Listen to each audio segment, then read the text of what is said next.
Kita semua pernah mengalaminya. Semangat membara di awal tahun bikin resolusi bombastis seperti tahun ini gue bakal super produktif. Jadi versi terbaik diri gue. Tapi seminggu berlalu, terus 2 minggu. Tiba-tiba kita malah maraton nonton serial favorit sambil bilang, besok deh mulai seriusnya. Masalahnya besok seringkali gak pernah datang. Kita tahu persis apa yang harus dilakukan, mulai proyek olahraga, belajar, tapi tetap aja gak ada aksi nyata.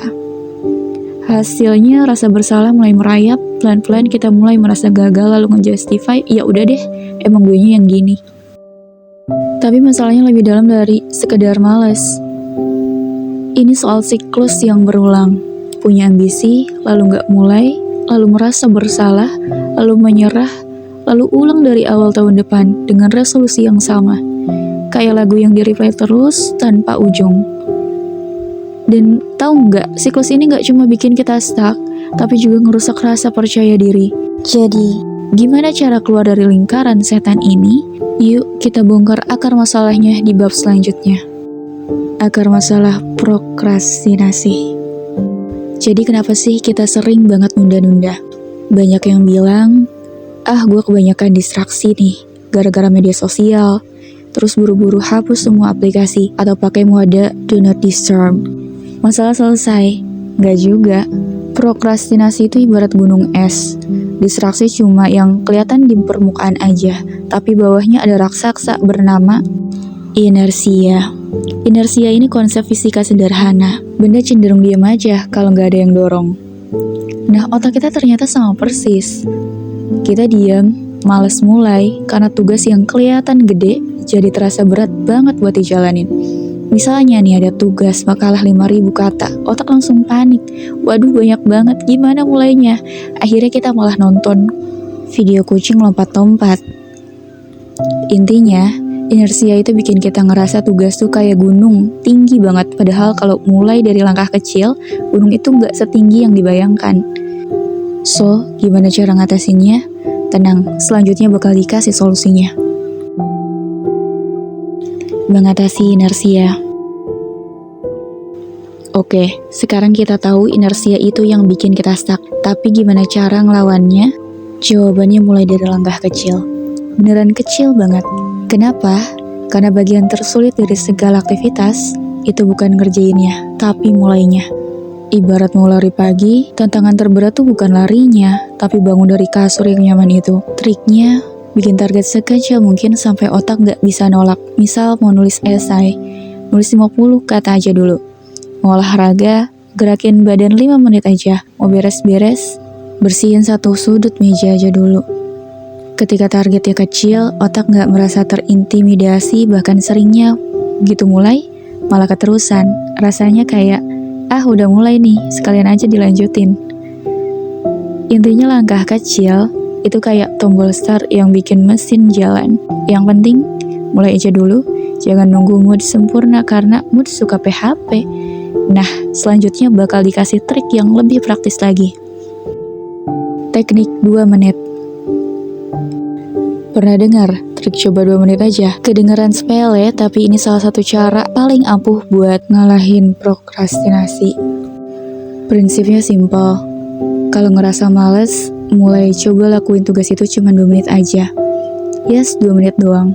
Nulis-tulis 2 menit, beres-beres, bersihin selama 2 menit, olahraga lompat-lompat 2 menit. Logikanya gini, 2 menit itu saking singkatnya, otak gak bisa nolak. Kita jadi mikir, 2 menit doang, masa gak bisa sih? Tapi yang ajaib adalah setelah 2 menit seringkali kita keterusan. Kok bisa setelah mulai, momentum kebangun dan otak malah pengen lanjut? Ibaratnya kayak dorong bola, awalnya berat tapi setelah jalan, bola menggelinding sendiri. Kalau ternyata setelah 2 menit kamu berhenti, gak apa-apa. Karena intinya di sini adalah mulai dulu. Bukan langsung sempurna.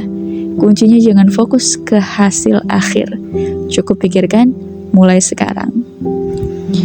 Objek yang bergerak cenderung tetap bergerak. Pernah dorong mobil mogok?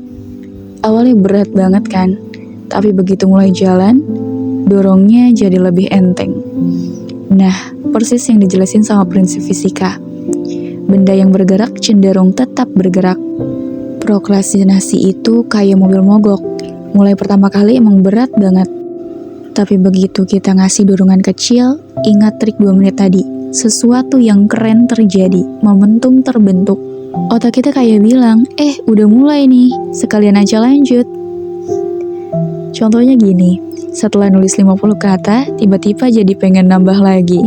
Setelah olahraga 5 menit, jadi pengen lanjut 15 menit. Setelah ngebersihin meja, malah ngebersihin satu ruangan. Rahasianya mulai dari yang kecil. Biarin momentum yang mengambil alih, jangan ngeladenin kemauan keras terus. Karena motivasi itu naik turun, yang penting kasih dorongan awal. Jadi kalau ngerasa stuck, ingat dorongan pertama itu paling penting. Mulai aja walau cuma dikit.